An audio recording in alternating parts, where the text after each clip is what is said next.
Welcome to my show. I have a very, very special guest today, Dr. Hugh Ross of Reasons to Believe. Someone that's a big fan of Dr. Ross actually introduced him to me and suggested that we have this conversation, especially because, Dr. Ross, you have a degree in astronomy. Is that Yes, right? So, that's right. so just to give a quick background about myself for people who are new to the channel, I'm an ex-Muslim atheist, so I left Islam. I never really looked into Christianity too much. I just quickly looked at the Bible, but I never really considered it. But now I think what we'll do is we'll have a honest, thought-provoking conversation on the topic of why someone should believe, or why you think are the best, what are the best reasons to believe in God and the Bible. And so to begin, why don't you tell us about how did you end up where you are now? So you weren't always a religious Christian, right? No, I was born, raised, and educated in Canada. Nobody in our neighborhood believed. My parents didn't. Although I will say, excuse me, I will say that my parents did stress morality. They were very big on, living a moral life, but they were not believers in God. Not at that time. They did become believers in their late 70s. And I got very interested in astronomy when I was 7. In fact, starting in age 7, I was reading 5 books on astronomy and physics per week. And each year I would look at a different subdiscipline of astronomy. And it was when I was 16 that I studied cosmology. That's the science of the origin and history of the universe. And that's when I realized that of all the different competing explanations for the origin and history of the universe, the one that had the evidence behind it was Big Bang cosmology. And I recognize if it's Big Bang cosmology, the universe has a beginning. If the universe has a beginning, there's a beginner.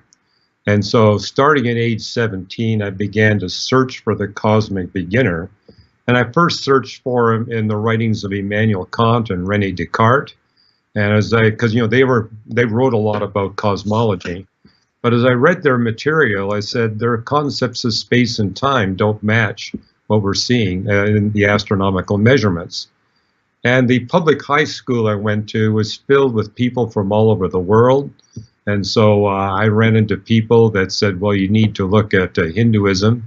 So I looked at the Vedas and discovered that they taught an oscillating universe, a reincarnating universe, and recognized that they had the wrong number for the period of oscillation, 4.32 billion years, and also that the universe had an entropy measure far too high to sustain the claims in the Vedas. And so I next looked at the Buddhist commentaries and discovered they borrowed their cosmology from Hinduism. I looked at Islam. There were a couple of my fellow students who were Muslims, so I got a copy of the Quran. Looked at that, and there were a couple of Mormons, and I looked at their books, and I recognized, wow, Mormonism and Islam are eerily similar. Their books read the same. They got the same doctrines, and in particular, I recognized that both of these religions, their books basically overdid the spirituality. It's like, why is the author trying to go to such extreme ends to sound spiritual? That doesn't sound to me like the way the God that created the universe would, quote, try to impress us. I mean, the creator, why would he even need to impress us? But I also found in all these different books clear scientific errors. I mean, so I said, I tried to put each of these books in the best possible interpretive light. You can destroy any book by putting it in its worst possible light. So I'm going to put it in the best possible interpretive light. But even when I did that, the Vedas were clearly counter to what I knew to be true from science. And the last book I picked up was the Bible.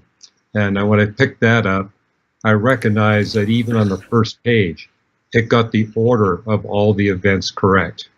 And I actually used that as a jumping point to look at all the creation stories in the different religions and cultures of the world. There's over 100 of them.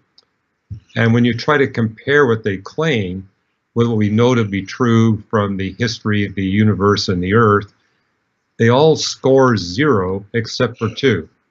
The 2 that get a score above 0 is the Enuma Elish of the Babylonians, which gets 2 to 14 right, The Bible only describes 10 events, but it gets all 10 correct and puts them all in the correct chronological order. So that was my first indication, maybe this is something different.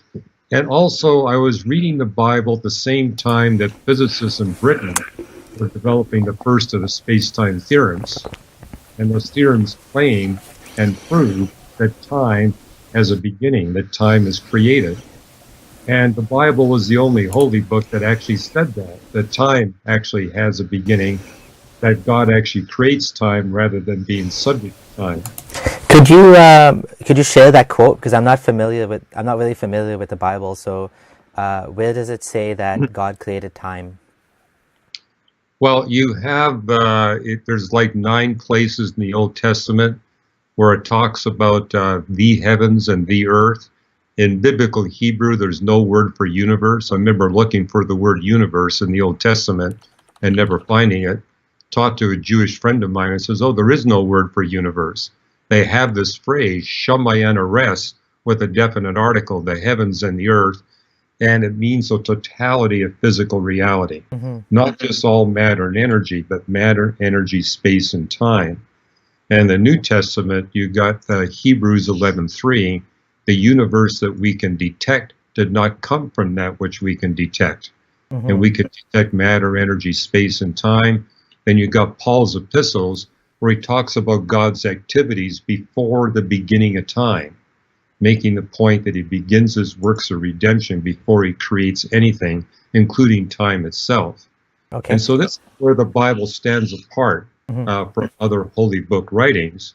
And the fact that I was reading these space-time theorems and saying, wow, these theorems are consistent with what the Bible teaches, but they contradict what I see in the other books. So that's my first clue, that there's something different about the Bible.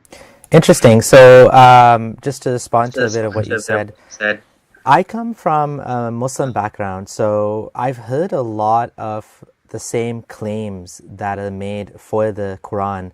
I've never studied Mormonism or the Book of Mormon that Joseph Smith found or came up with where he talked to God.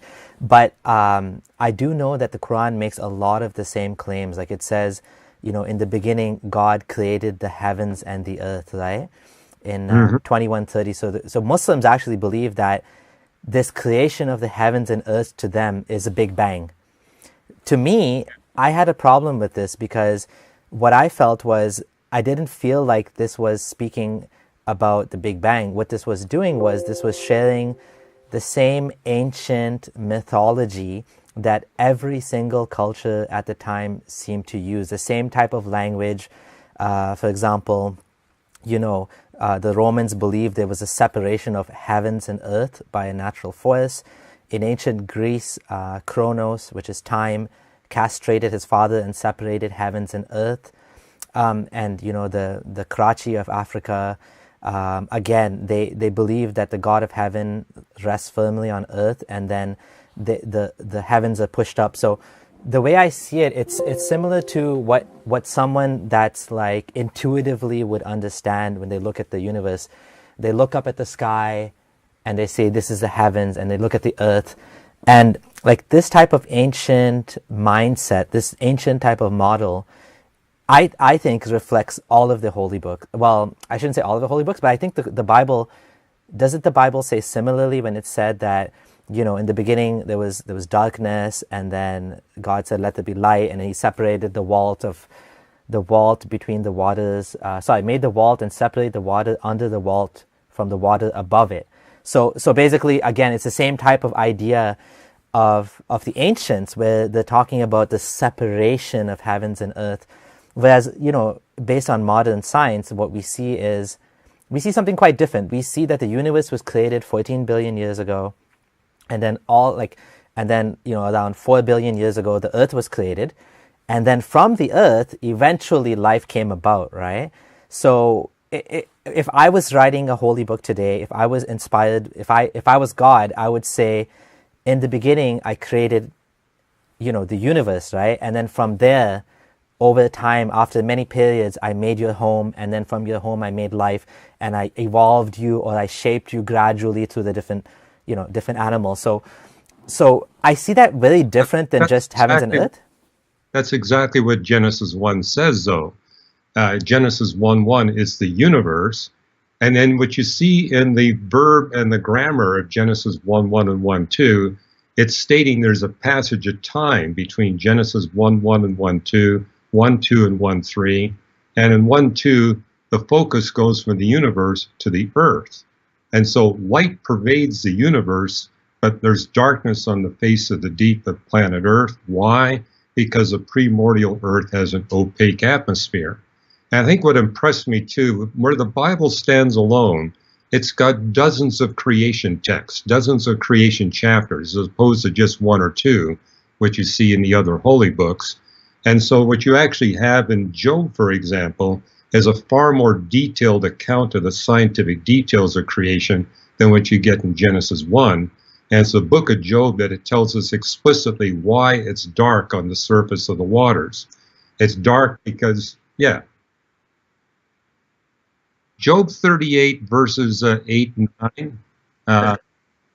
Yeah, you can open it up, and there you'll note that it tells us that God had blanketed the seas with clouds that kept the seas dark, making it explicit the reason why there was no light on the surface of the earth when God had formed the earth is that the atmosphere wouldn't let any light through. And when you get to Genesis 1:3, it doesn't say that God created the light or made the light. It says, let the light be. And so at age 17, reading this for the first time, I said, this is a statement about the transformation of the atmosphere from opaque to translucent. Then I said, I wonder where it becomes transparent. And that's on Creation Day 4, where it talks about how, let there be the great lights in the sky so the creatures on the face of the earth can see the positions of the sun, moon, and stars. So that's, yeah. So I just want to step back a bit. This is quite interesting. But what I want to go back to before we get into the details is, so what do you believe about the Bible? Like, what do you say about the Bible? Is it the inerrant word of God? How do you describe this set of documents, which is known as the Old Testament and New Testament? Well, where I put the different holy books to the test, I said, if this is really from the creator of the universe, we're going to be able to document predictive power. Mm-hmm. So I wanted to see if it was able to predict future geographical discoveries, future historical events, and future scientific discoveries. And when I looked at the Mormon texts, the Quran, the Hindu Vedas, the Buddhist commentaries, all of them were failures with that testing method. But when I applied that to the Bible, it got it right every single time. So do you believe that? So just to get a firm understanding on how you view the Bible, is the Bible a set of documents that has no error, like it's infallible? It's an infallible set of documents, both the New Testament. Yeah, I see it as infallible and inerrant. Okay. But with the important caveat, like when the Bible is quoting Satan or a human being, that's humans, of course, are errant. Fallen angels are inerrant, but when God is speaking, it is inerrant. Okay, so to go back to the same kind of related question, why do you believe that we should hold the Bible in such a high esteem so that every single thing in it is completely true? You gave one method of testing it, which is you're looking for predictive power. You're looking for, I guess, mistakes. If there's mistakes in it, I mean, then we could say this is not from God, which is what I did to the Quran, and how I ended up eliminating the Quran. So why do you believe? Why should we believe that the Bible is the inerrant, infallible word of God? Well, I did kind of the same thing you did, going through the Quran and realizing its creation text. There's huge problems, especially with this idea that the stars are closer to us than the planets. It's like even back in the 7th century, with a naked eye, you can see parallax of the planets, but you can't of the stars. The early Greeks knew that the stars were very distant bodies because they tried to measure parallax, and when they realized they couldn't, they said they have to be bodies like the sun. Yeah, that's a good point. And just to kind of explain a little bit more for people that don't know what Dr. Ross is speaking about, the Quran says that we decorated the lowest heaven with masabiha, with stars. And so so basically the seven heavens in Islam, many Muslims don't even realize that it's talking about seven planets actually, and the lowest Right. the lowest heaven has the stars in it, which is a mistake. And the lowest heaven, the stars chase away the devil. So that's another kind of funny fact. But what about the Bible? Like, what makes so most? I thought most Christians say that the Bible is the inerrant word of God because of the resurrection of Jesus, which was witnessed by 500 people or something like that. Is that what's the main reason to believe this? Well, I looked at passages because there's many places in the Bible where you've got authors predicting future historical events. The book of Prophecies. Daniel is a classic example. Uh-huh. And so seeing that Daniel got everything right about the future history he predicted, and then looking and being a scientist, I wanted to see if it got the science right, and especially the cosmology right. And I think what really impressed me is how the Bible predicted all the fundamental features of Big Bang cosmology before any astronomer had a clue that the universe had these characteristics. I mean, as you go through the Bible, I mean, the first book I read in cosmology was by Fred Hoyle, who was very anti-Christian. But one of the things he said in that book was the Bible is filled with cosmology. And when I looked through the Bible, I realized it's got a lot to say about the universe, way more than all the other holy books combined. But I think what really got me is, number one, it says the universe arises from a space-time beginning, that it continuously expands from that space-time beginning under laws of physics that are held constant, changeless laws of physics, where one of those laws is a pervasive law of decay. And of being a physicist, I realized the Bible is predicting that the universe must get colder and colder as it gets older and older in a highly predictable way. And one of the things we astronomers are now able to do is measure the past temperature of the universe throughout its history. And those temperature measurements fit exactly what the Bible predicted thousands of years ago. So you can actually put the Bible's claims to a numerical test, actually make measurements of the universe and see if the Bible got it right. And so Sorry, I just noticed my microphone was muted. So just to repeat my question one more time. The Sure. question was, why are you, so basically a lot of Christians believe in a young earth, for example, Ken Ham, and they think the Bible actually it goes against what you believe about science and what I believe about science about being a 13 billion year universe. So the question is, why are you a old earth creationist, not a young earth creationist? I apologize for repeating it, but I was on mute, sorry. Well, the very first time I picked up a Bible, it immediately struck me as an old earth book, because I was reading through Genesis 1, and I noticed that this word day must have at least 3 distinct literal definitions, because 3 are used in the text. So I look at creation day 1, it's contrasting days and nights. That's day for the daylight hours.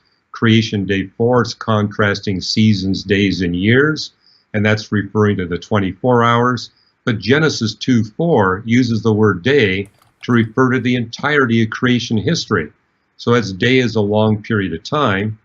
The other thing that caught my attention the first time I read the Bible was that each of the creation days is bracketed by an evening and a morning.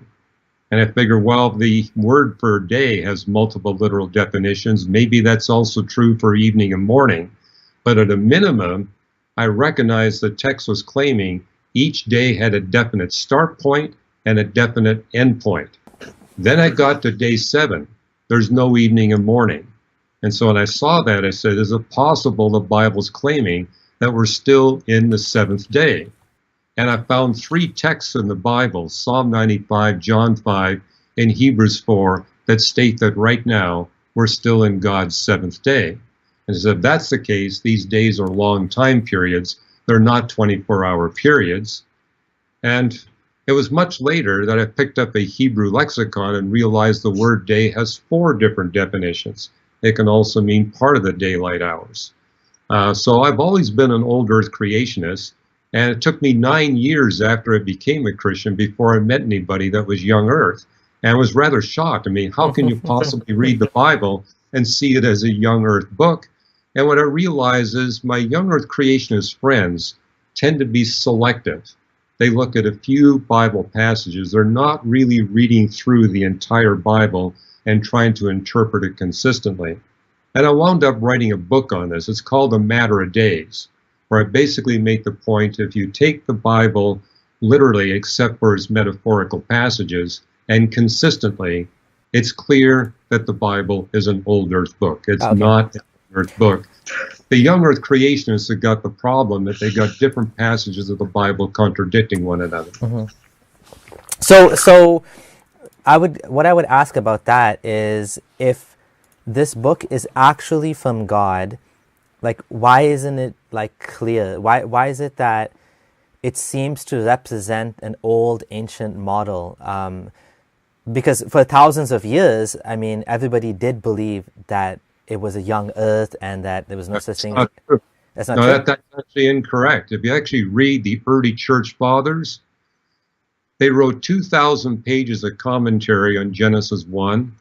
Only 2 of those pages address the time scale issue. And if you read that, they're very vague. They're basically saying it's clear that what you see in Genesis, it's emphasizing who creates and how he creates. The when issue is kind of left open. And you have people like Augustine, for example, who's clearly old earth. You've got Irenaeus, who's also taking an old earth perspective. And so these early church fathers were all over the map. What's different was none of them were dogmatic. They're just saying this is not the key issue of Genesis. The key issue is how, who, and how. And so they basically said this is not something that we should fight over.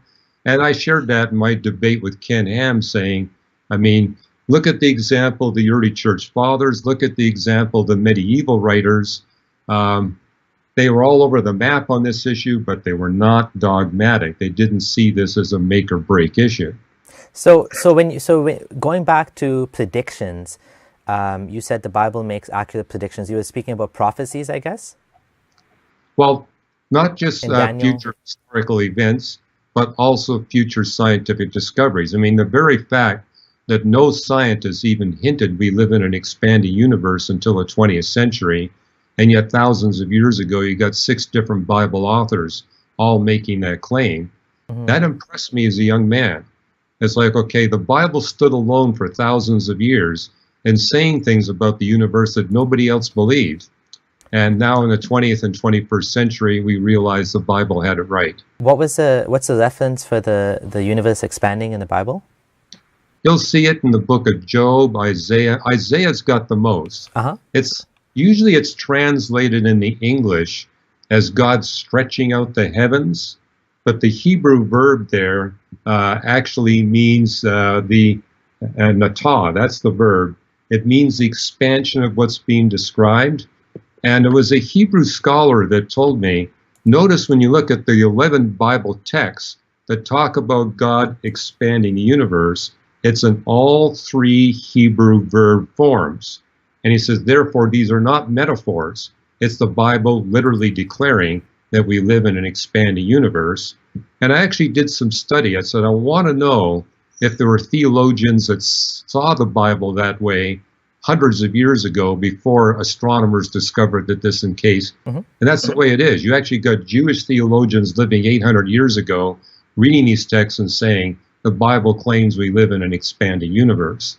So this is an example of the Bible predicting something that no one believed, and now we got the measurements to show that it got it right. So the Quran also says that the universe is expanding. So that's one thing, you know, it got right. If we interpret the word musiyun, the Arabic word, to mean expanding and not vast. So that's an example of another holy book that kind of brings forward that position. I looked at that in the Quran, and you know, I think what's interesting about both Mormonism and Islam, they're often referred to as a Christian cult in the sense that they accept the Old and New Testament, but they add to it. So you can see the influence of Christianity in both Islam and in Mormonism. However, when you cite that text, it's nowhere near as explicit as what you see in the Bible. I mean, you're probably aware, Muslim scholars have debated that text.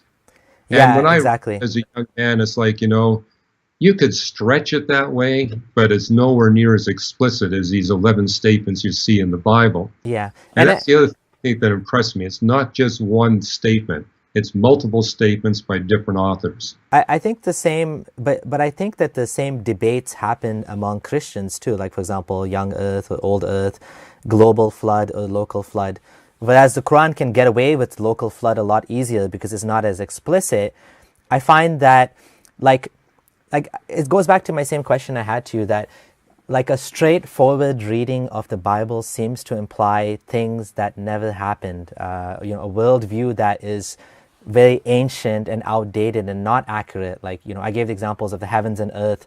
That's an ancient motif. This idea of this everlasting water, or this ancient water, primordial water that existed, that's been there forever.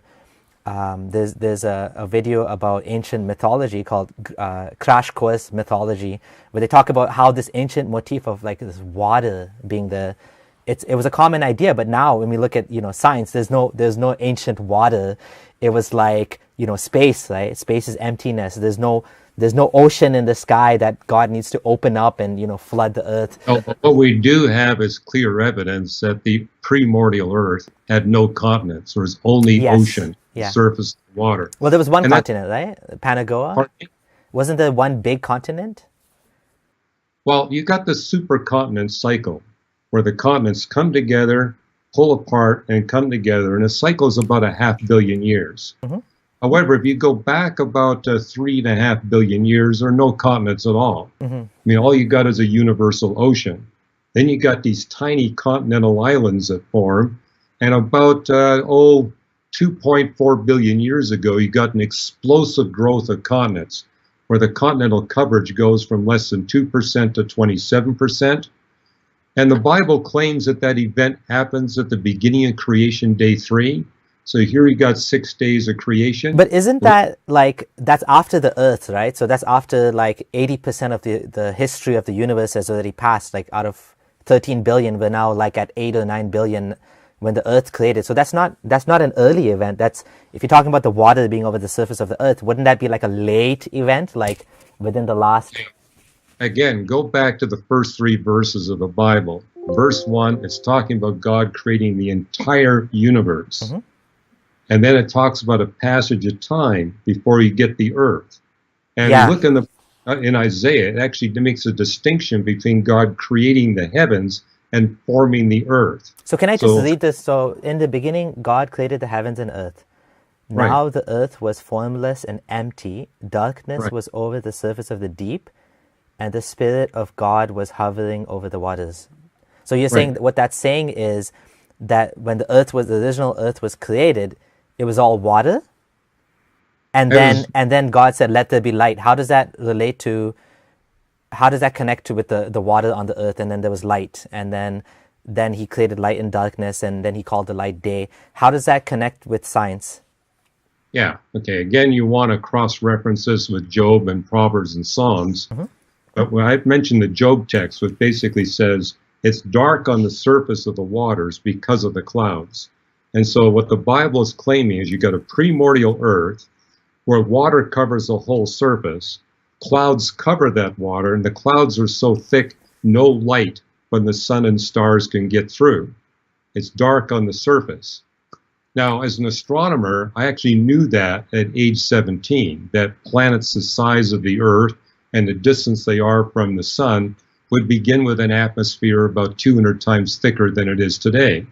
And that atmosphere would let no light get through. Likewise, I was taking a class in my sophomore year at the university on plate tectonics, and recognized that plate tectonics would say that the continents grow with respect to time. So indeed, we start with a planet with no continental land masses, and then with plate tectonics, you eventually wind up with a planet like we have today. So at age 17, I was reading all this saying, the Bible's got it all correct. Yet when I read the ancient creation stories, like what you get in the Sumerian and Akkadian accounts, they got a couple of things right, but it was 90% incorrect. And I think that's what impressed me too. A lot of people claim that the Bible borrowed stuff from these ancient myths, but when you compare these myths with what you see in the book of Genesis, or in Job, the difference is stark. In fact, one book I published, Navigating Genesis, I put the two accounts side by side so that the reader can look at them and realize, wow, these are not similar at all. They're radically different. So when was Job written? Well, when you read the book of Job, it's a time when the patriarchs are doing the sacrifices, not the priests, which tells us it predates the Mosaic era. Also, there's no reference to nations. This is a time when you got city-states. And so a lot of people conclude that the content of Job predates that of Genesis by about 400 or 500 or 600 years. And the fact that it's recorded in poetry tells us it was preserved through people memorizing it word for word until Hebrew became a written language. I mean, Moses was a time when Hebrew finally became a written language. And so the first books in the Bible that are actually at the time of a written Hebrew would be the Torah. But most scholars accept the conclusion that the content of Job predates that of Genesis by many centuries. And that actually helped me understand the paradox of creation day too. So if I can just interrupt for a second. So what I'm trying to get at here is that you're able to reconcile what this 2,000-year-old book says and the order of creation and how it, God created the earth and it was formless and dark, and then he added plants and vegetation, and you have this other recollection from Job, which also you're saying adds context to it. But don't you think that if a straightforward reading of these texts would lead us to something totally different, because the way I see this ancient account, it doesn't sound scientific unless we kind of project onto it this sort of scientific paradigm. That's my challenge.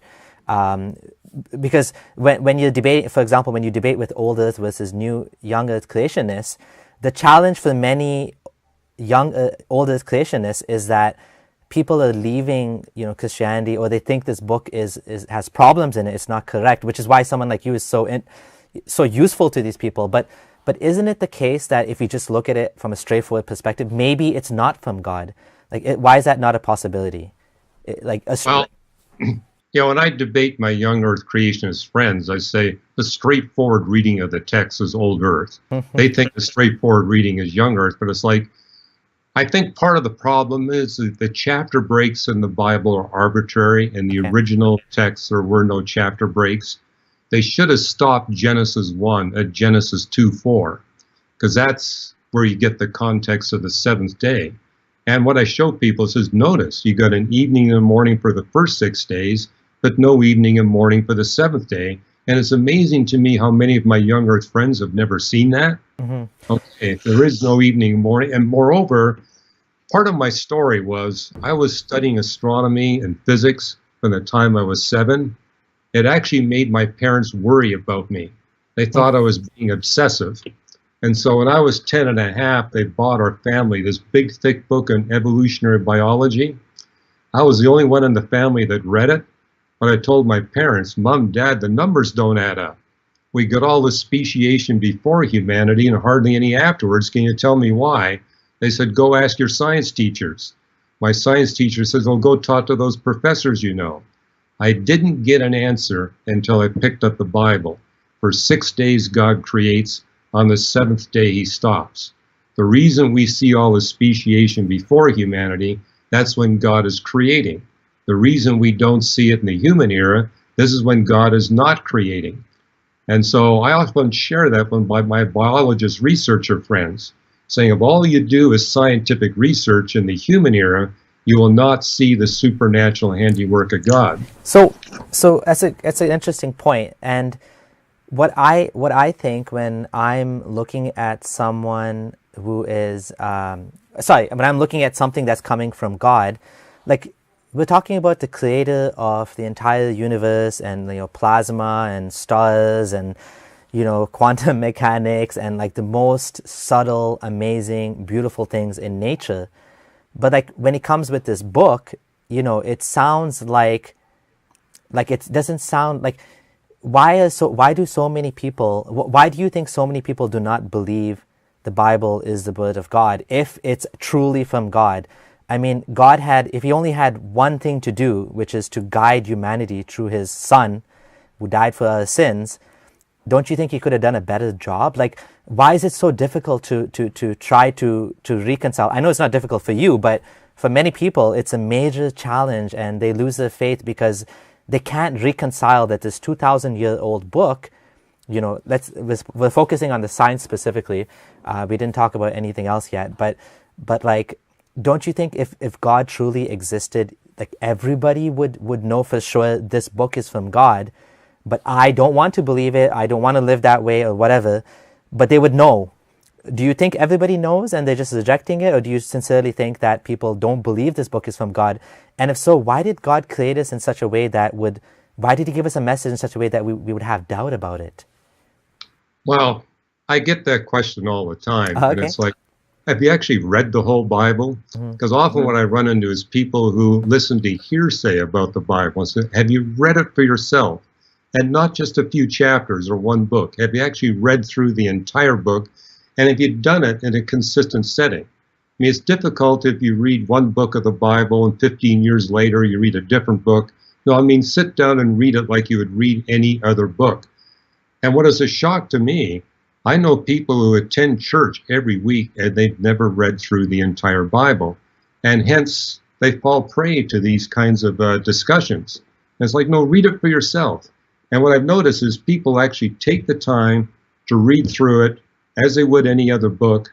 They're the ones that basically come to the same conclusion I do, that, hey, this book is really different than any other book I've picked up, and it's got everything right. So, but you won't discover that if you don't read it. But like what we're talking about is, let's say there's 1 or 2 billion Christians on the earth, and what happens to all of the ones who don't believe that Jesus died for their sins, the other 80% of humanity? Are they all going to hell? Well, it tells us in the book of Romans, and you see this in the Psalms as well, that God has given us 2 books. We got the book of Scripture and we got the book of nature. And even if you've never picked up the book of Scripture, you still have the book of nature. And the book of nature by itself tells you there's got to be a God that explains why you're seeing everything the way you're seeing it. This God is very powerful, obviously very intelligent, and very kind and loving. And we humans are not able to live up to the moral standard that seems to be written upon our hearts. Therefore, this God who is so powerful and loving must have provided a way out. And if I trust in his way out, rather than my feeble efforts to try to live a morally perfect life, then I will be saved. So Job actually says that. So the Bible says, like for example, John 3:18, that whoever believes in him is not condemned, but whoever does not believe stands condemned already, because they have not believed in the name of God's one and only Son. So whoever doesn't believe in this man who came 2,000 years ago, the Son of God who died for the sins of humanity, is condemned. What does that mean to you, someone is condemned? Well, notice it talks about the name. And when you read the Old Testament, which is pre-incarnation, we see that the Redeemer has 88 different names. Okay. And it's basically describing the characteristic features of the advocate Redeemer.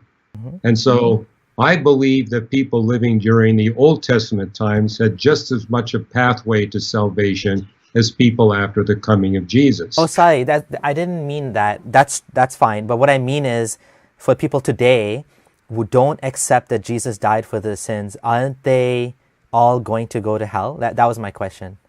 Like, including myself, all the atheists and Muslims and Hindus, Jews. Yeah, I understand. What you see in the opening chapter of the Gospel of John is God has sent his light into the heart of every human being. And in his letter, his first letter, he describes what that light is. God has revealed that he wants to bestow love, life, and truth upon every human being. If you're wanting that and receive it, you proceed towards salvation.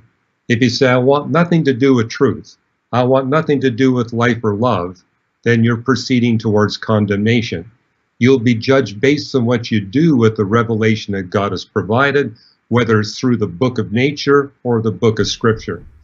So it's interesting that the book of nature seems to be misguiding. I mean, from my perspective, evolution, I've heard Christians say that is one of the biggest challenges, and with Islam too, it's one of the biggest challenges against believing in Christianity or Islam, because it gives a naturalistic explanation for how life has come about. And I know you don't believe in evolution, but it's funny that why is God misguiding us? That's what I'm trying to understand. You would say God's not misguiding anybody. People are misguiding themselves to go to hell? Well, I mean, in terms of heaven and hell, you get to go where you want to go. Okay. If you want nothing to do with God, God's got a place for you. Mm-hmm. If you think spending eternity with God is the greatest thing, He's got a place for you. It's your choice. So what if... I don't think God sends you to anywhere. You get to choose where you want to go. But didn't, even the thinking process that I'm using to come to the conclusion that there is no God, if there is a God, I would be very happy to be with God, and to spend eternity with Him, whatever that means. But my brain that God gave me is telling me there is no God, or if there is a God, He did not send any revelation to humanity. So my biggest beef is not whether or not there is a God. I posit there probably isn't a God, but there might be. However, I'm quite convinced that none of the holy books meet the standard of what I would consider to be truly from God. They all have contradictions. They all have failed prophecies. I mean, you talked about prophecies in the Bible. I mean, I've heard of some other prophecies that, I don't know if you want to go into them, about Nebuchadnezzar, I don't even know how to say his name, Nebuchadnezzar. Yeah, and how he was supposed to destroy Tyre. There's a bunch of prophecies that are actually wrong in the Bible. Well, okay, let me stop you there. It doesn't say that Nebuchadnezzar would destroy Tyre. What you do discover is that it's Alexander the Great that destroys Tyre. Mm-hmm. And now it is true that Nebuchadnezzar subdued Tyre. Yeah. And that's where I would go to the book of Daniel. Daniel's the one that predicts there to be these future empires. And I've debated atheist skeptics on this who try to claim that, well, you got the wrong Daniel. Mm-hmm. It's not the Daniel Nebuchadnezzar's court. It's a Daniel was running way after these events were fulfilled. Mm-hmm. Problem is the book of Daniel shows up in the Dead Sea Scrolls. Oh yeah, which is quite a fascinating discovery for all of us. So back to the question of belief. I personally don't see any very good reasons to believe the Bible is the book of God. What you're saying is God is not responsible for me disbelieving. I'm responsible because I don't want to. Well, I'm not convinced. And my next question would be on the topic of hell. Why would God create a hell? If I don't want anything to do with God for whatever reason, as an example with my children. Let's say I have some children. I have 5 kids actually. And let's say, God forbid, that one of them, a bunch of them, they grow up to be disobedient, rebellious. They hate my guts. Maybe I am a good dad. Let's just say theoretically, I'm a great dad. I did everything I could for them. But they still end up hating my guts. Whenever they see me, they're shouting at me. And they're I don't want anything to do with you. For whatever reason, right? I would still not wish any sort of harm to come to my children. Nothing. But what we're saying about God is making these threats that if you don't believe in me, if you don't accept my son died for your sins, you are going to be tormented in hell forever. It just seems very strange that a loving God would do such a thing. How do you reconcile that? Okay. What gives me hope for you, Abdullah, is that you're curious. Mm-hmm. And I notice that God's made all of us very curious. And so it's you're asking the right questions. But I'm basically exhorting you to pursue your curiosity. And so, for example, I see that word torment in the book of Revelation. I looked it up in its original Greek, mm-hmm. and it really has the context of restraint. The other thing I notice is it actually says you'll get different levels of restraint that will be in proportion to the evil you committed while you're here on earth. Basically making the point, some in hell are going to need more restraint than others. And what I recognize is God, as a loving being, is trying to make hell as best as possible for the inhabitants there. For me, the worst thing about hell is your fellow company. They're all filled with people who want nothing to do with God. They're selfish. They're out for themselves. You got Adolf Hitler there. You got Mao Zedong and Stalin there. And I'm quite grateful they're going to get a little more restraint than, say, an Albert Schweitzer. So And, the way I see, for example, Hitler, anybody else, is I see them as a product of the environment and the genes that they have. When we look in nature, for example, you know, the certain animals, for example, walruses, or for example, even bed bugs, they use like forcible insemination, right? It's almost like rape. But like when you see like this other type of animals, for example, where the female is the one that goes into heat and she actually goes to the male, and there's no such thing as like sexual violence in that species. But with humans and monkeys and a bunch of, you know, bed bugs, as I mentioned, we have the ability to do this harm. So why did God give us the ability to do so much evil, and then he's condemning us? It's almost like if I had a child and I gave them a gun and they went and shot somebody, and I said, it's nothing to do with me. I told you these are the rules of using the gun. Make sure you don't point it at anybody. Make sure you don't shoot anybody. But they went, and I'm the loving parent here, but I'm giving them the ability not just to hurt themselves, but to hurt others. And then I'm going to lock them up in the room and put them in detention for like what the bad things they did. Wouldn't, like, if I had unlimited power, if I was God, I would not wish like anybody to be like Hitler, to exist like that. I would not even wish the conditions that led to him, you know, like if there was another way. And it kind of comes back to the problem of evil. It's just it's a problem of evil in another sense. Why evil? Like why not just, you know, if God can do the same thing without the evil, then why does it? So what I'm trying to say, just to kind of give me one more minute, what I'm trying to say is the world that we live in is predicted by atheism much better than it's predicted by a loving God, in the sense that like all the evil, all the unnecessary suffering, not just from humans, but also from like, you know, floods and earthquakes and all that stuff. Christians and Jews, maybe they'll say it's because of sin.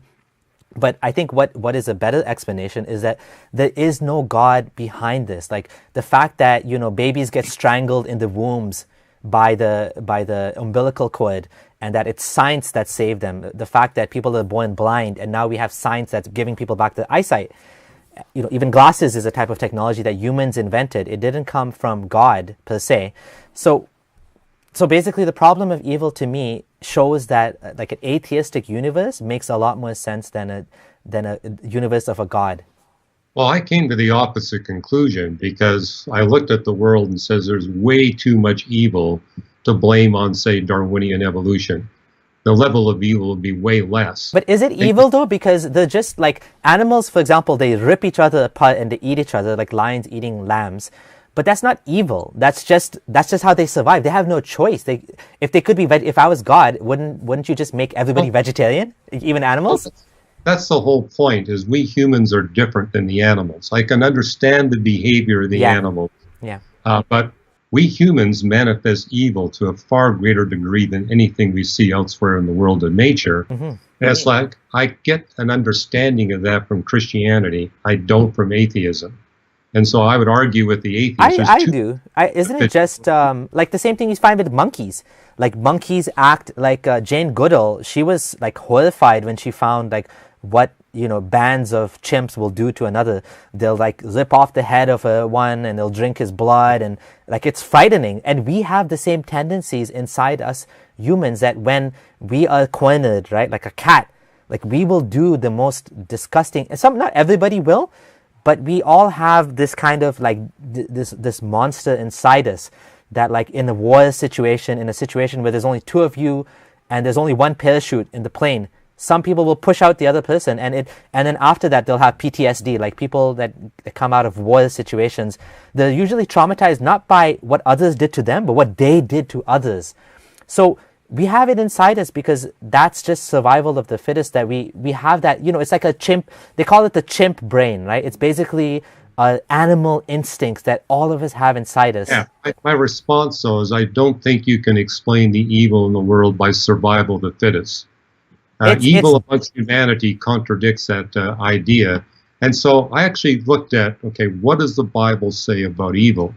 And it's basically making the point that, and this is where I think Christianity is different, it's a two-creation model, where God creates this universe to be a tool to eliminate evil while enhancing the free will capability of humans to experience and express love. And then we enter into a new creation where evil will never exist again. And that caused me as a physicist to say, can I actually look at the universe, its space-time dimensions and laws of physics, to see if they were designed not only for our human existence, but for the problem of evil. And I wound up writing a book on this, Why the Universe is the Way It Is, making the point that when you look at thermodynamics, gravity, electromagnetism, the strong and weak nuclear force, and even the space-time dimensions, they're all optimally designed to be tools to eradicate evil while enhancing human free will. The laws of physics? How do you see that laws of physics are leading to eliminate evil? I don't see the connection. Well, you actually see a hint of this in Genesis 3, where the moment that the first humans decide they're going to rebel against God's authority and actually personally experience evil, rather than pursuing a virtuous path, God says from now on, you're going to be experiencing more pain, more work, and more wasted time in proportion to the evil you commit. And if you look at the laws of physics, they are designed in such a way that it maximizes the extra pain, extra work, and wasted time we experience in proportion to our evil. And so as I told my sons as they were growing up, if I don't discipline you, the laws of physics will. It will guarantee that you'll experience these consequences. And because we're biologically designed not to enjoy extra pain, extra work, or wasted time, this actually is a motivation for us to avoid evil and pursue a virtuous path. But more than that, to discover we lack the resources within ourselves to do what the laws of physics are encouraging us to do. And I argue this is God's tool to encourage us to seek his help to do what we can't do for ourselves. And the new creation, what I notice in the Bible, completely different laws of physics, completely different dimensions. And the reason why is that God wants us to experience geometric relationships, not just linear relationships. And so it requires new laws of physics. There won't be any thermodynamics in the new creation, no longer necessary. And for me as a human, that's going to be fantastic. Everything I create will need no maintenance because there'll be no decay. To me, it sounds a bit of a fairy tale because this is the laws of the universe that we are in that have, it has thermodynamics, it has entropy, it has decay. But the Bible is saying that before the fall of man, there was no decay. Humans lived thousands of years, I guess. Noah lived 1,000 years or something like that. So we've covered a lot of topics, and let's just finish it up.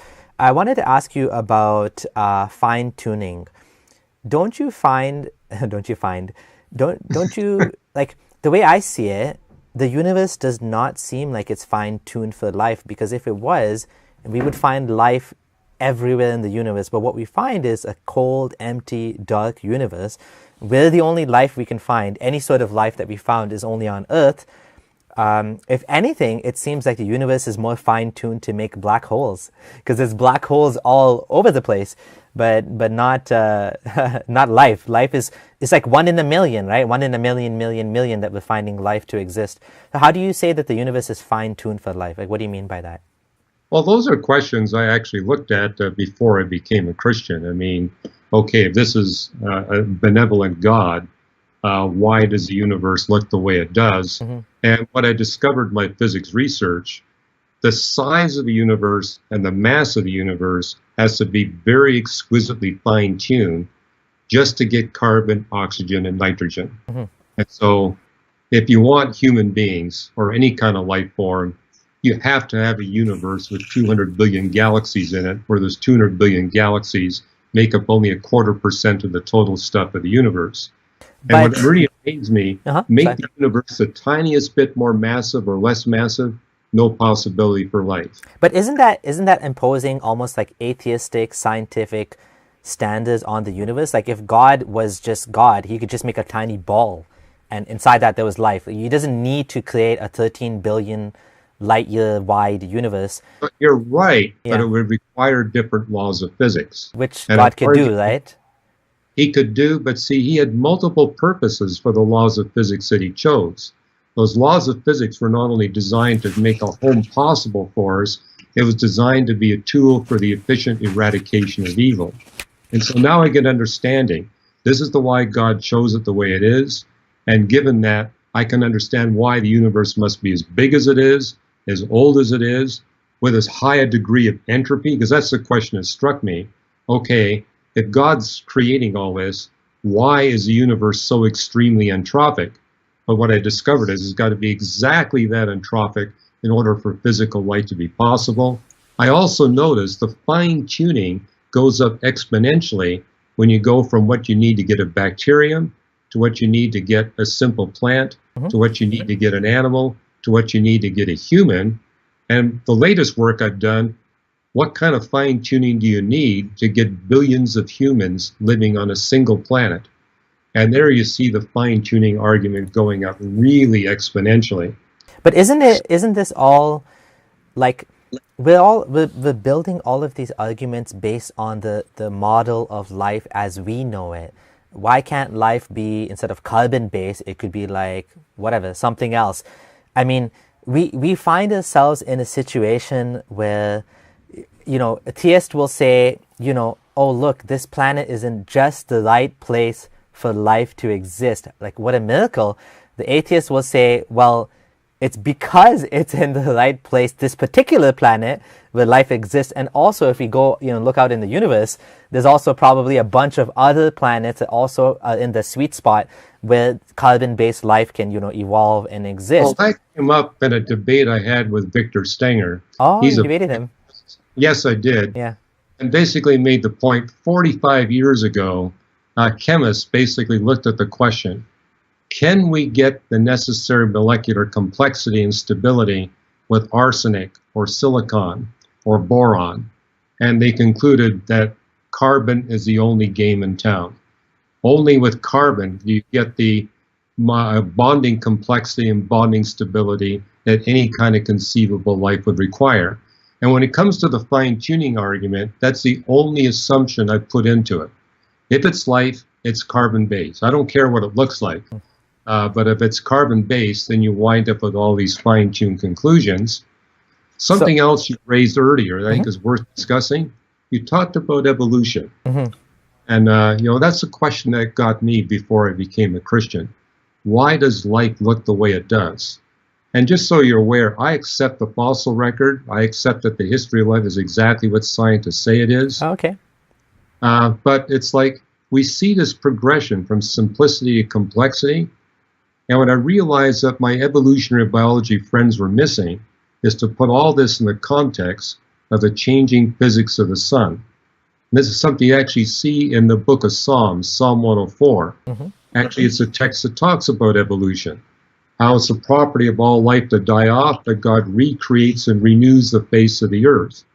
And so the Psalm 104 is actually claiming that God steps in and removes life from planet Earth and replaces it with new life. And what we see is that we look at the fossil record, it's filled with mass extinction events, quickly followed by mass speciation events. But what I notice as an astrophysicist, those events are exactly what you need to compensate, perfectly compensate, for the increasing luminosity of the sun and the changing of flare activity of the sun. And from my perspective, only it takes a mind that knows the future physics of the sun to know which life to remove and which new life to replace it with. And so, in my context, if you want to understand the history of life on planet Earth, Just like you want to read all the books of the Bible, you want to look at all the scientific disciplines. You have to integrate astrophysics with geophysics, with paleontology, with biochemistry and biology. Mm-hmm. And now you actually understand this is why life must look the way it is from the context of a supernatural God that's got a mission to prepare the planet for human beings. To me, like, I agree with a lot of what you said. I just don't ascribe it to a supernatural being. And the reason I don't do so is because I see a lot of flaws in the human body as well. And to me, that's a counter example that we were designed, per se. I think we were designed by natural selection to, which has its, for example, the blind spot in the eye, which octopuses don't have. For example, like I gave you the example of babies dying in the womb because they get wrapped up in the umbilical cord, and the heads being too big to come out of the for the women, how it's so painful and stuff like that. So these are counter examples to me that we were actually designed. It seems like but see, we see this as reasons to believe as evidence for optimal design, not flawed design. That little blind spot behind your eye, that's exactly the way you want the eye designed. If you're living in an environment where the light luminosity varies over orders of magnitude, the octopus has a very limited light luminosity variation. Also, the octopus living in the ocean doesn't need high resolution. We humans benefit from high resolution, and so having the inverted retina, which is why you get that blind spot, actually gives you more acute vision, and actually allows you to see with high precision over a wide range of light luminosities. And there's scientific articles that have been written on this that you can read online, basically making the point what we thought was a flawed design actually is an optimal design. And likewise with the human baby. That's a good point. Yeah, I wasn't aware of that, and I guess it did evolve that way for a reason, according to what I see. But I do think that maybe that wasn't the best example, but I do think there are examples of where, like, if somebody was designing our bodies, they wouldn't have done it. I've heard other examples too, which I can't remember right now, but there are examples in our own bodies of how, if somebody was making this from scratch rather than building on what was previously before, we would look a little bit different than the way we do. Well, just for your information, we've taken on every single one of those examples. You'll find an article in each one on our website. Okay. And the whole point is, often when we look for a flawed design, we're missing that maybe that organ or that feature has a different purpose. A good example is people thought the appendix was a useless organ that was a product of our evolutionary ancestry. Yeah. The problem was they were looking for a digestive purpose.